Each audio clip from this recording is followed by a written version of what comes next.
Breaking news this hour, a source tells CNN that the House Oversight Committee could soon subpoena Ghislaine Maxwell, former girlfriend and accomplice to Jeffrey Epstein. Maxwell is serving a 20-year prison sentence after being found guilty of conspiring with Epstein to groom and sexually abuse underage girls. All right, let's go live to Capitol Hill right now. CNN senior reporter Annie Greer is monitoring all these developments for us. Annie, how soon potentially could Ghislaine Maxwell be subpoenaed?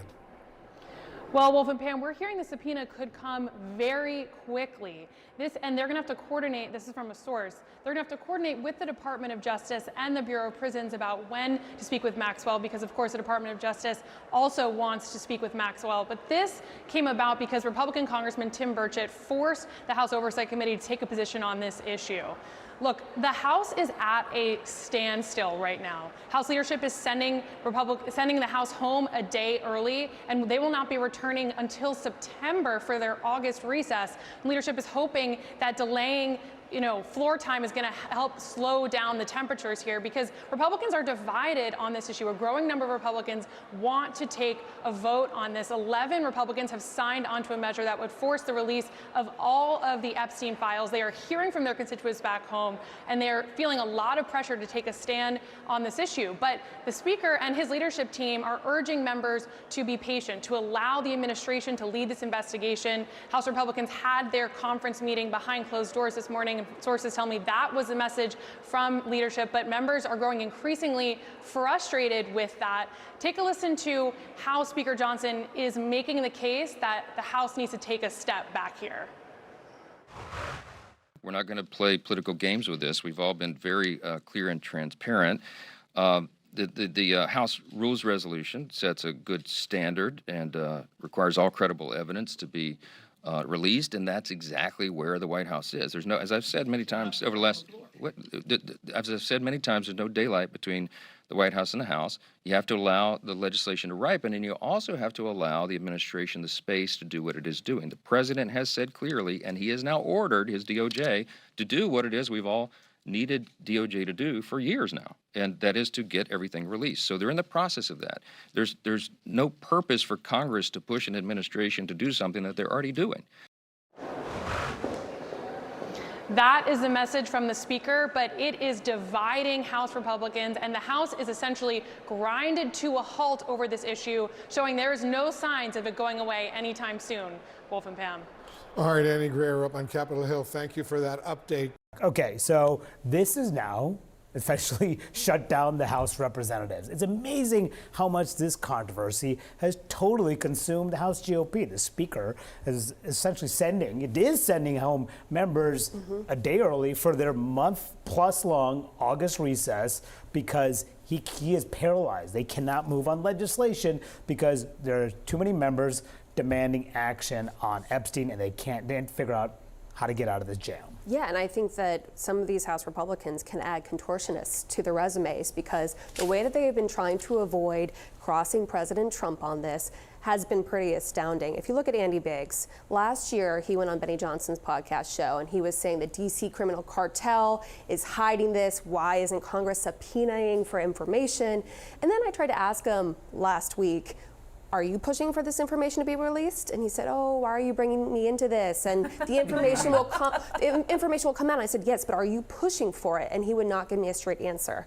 So there are definitely some really uncomfortable House Republicans, and this seemed like a maneuver by leadership to shield them, which they have been trying to do for the past weeks as this controversy becomes more and more uncomfortable. Yeah, because there's several things that are happening. There was a non-binding resolution that Johnson agreed to come forward last week, and then he said that resolution calling for the release of the Epstein files would not get a vote before the August recess. I asked him about that yesterday. And then there's a binding measure to try to force a vote on the House floor by Congressman Thomas Massie of Kentucky. He needs to get all the a majority of the House to sign on to it to force a vote. But by recessing the House early, it essentially prevents that official effort from going forward. At least we'll delay that vote until September at the earliest. And then you have the House Oversight Committee now signaling it will subpoena Ghislaine Maxwell amid pressure from Republican members. Tim Burchett of the Congressman from Tennessee leading that charge. The question is going to be whether or not what Trump is doing, what Trump is saying is enough to satisfy folks in the GOP, both conservatives and more moderate members. It's a question that I asked a number of them over the last day.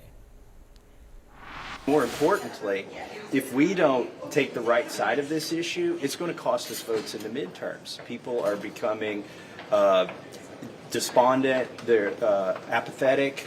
Why would they go vote if they gave us the House, the Senate, and the White House, and the transparency and justice they were promised doesn't happen? You know, I really like President Trump. I also think he has a great pulse on things, but on this issue, the American people really want to see transparency.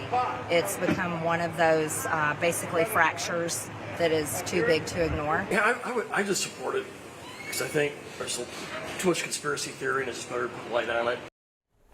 Burgess, you walk those halls every day talking to Republicans. What are you hearing about how much of a problem this has become for the GOP? I mean, it's interesting. When I was asking the Senate Republican leaders about this last week, I got a few looks like I had three heads because they were like, why would you be asking about this? Including the Senate Majority Leader. Yeah, a week later, we have the House Speaker who's really struggling, honestly, to deal with this situation. And he's making the bet that if he sends them home for 5 weeks, that might make a difference. Sungmin, when we were off camera, was mentioning that this has been now kind of the talk of Washington for about 3 weeks, which is pretty long for the Trump era. He's somebody who knows how to change the conversation, change the discussion, and it really hasn't happened yet. It would be interesting to see if you had an unlimited vote-a-rama in the Senate right now, if Democrats would be offering Epstein amendments as well.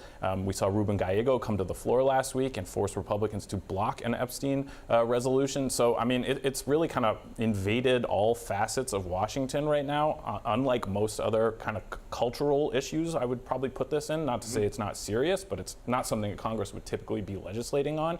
And to Olivia's point, what you're hearing is a lot of Republicans trying to walk this fine line of this is really important, we need to hear more about this, but not pan the way that President Trump is dealing with it. Because I think there was a lot of sensitivity, for example, last week when Mike Johnson, the Speaker, appeared to sort of break with Trump and ask for more disclosure of this. And we're kind of seeing them try to recalibrate things right now with the subpoena. I talked to Ron Johnson, a senator from Wisconsin, on the way over to the show, and he seemed very interested in the Ghislaine Maxwell actions by the Justice Department, and he said he thinks she has the answers on everything. Yeah, and the question is, will time be enough? Will that bury this story, as the Republican leadership clearly hopes so, particularly in the House? Will summer recess calm things down? And Trump still clearly wants to talk about any other issues. But as you were saying, Burgess, there's a majority, widespread of the American public, they want this information out there. Like 80, 90% of the polls suggest that that's what the public wants here. But it's not just Democrats, it's Republicans, it's conservatives. This is what Theo Vaughn, who is a conservative podcaster, said. Why can't we put the Ro Khanna, Thomas Massie bill for a vote this week? Speaker Johnson, J.D. Vance. I mean, that's the pressure that the leadership is under. It's going through all aspects of society. This is why I'm not quite sure Speaker Johnson and the House leadership's bet on sending everyone home and hoping that recess kind of dies this controversy down. I'm not quite sure it's going to work because it could only really fuel the flames. I think what's been fascinating with comments from Republican lawmakers over the last several days especially is when they emphasize how much they're hearing from their constituents about this matter. You have, Republicans saying this is what I'm getting phone calls about. My voters are very much concerned about this, and they are very often largely dictated by what they hear. So if they're home, they're having town halls. If they're not having town halls, they're out in the grocery stores, out in the community. And if this is the thing that, their constituents bend their ear about, that the momentum behind the Massey-Khanna resolution could be stronger by the time we get back from recess. Very Theo Vaughn, I don't know if he's a conservative, he's a comedian with a podcast. He had J.D. Vance on his podcast last year saying release the Epstein files. Last week, Vaughn tweeted that clip and said, yeah, what changed? That's part of what's going on here. They made this conspiracy sink into people's minds, and now everybody wants to okay, you're there. And they haven't quite explained why they changed that position, which is leading to more questions as well.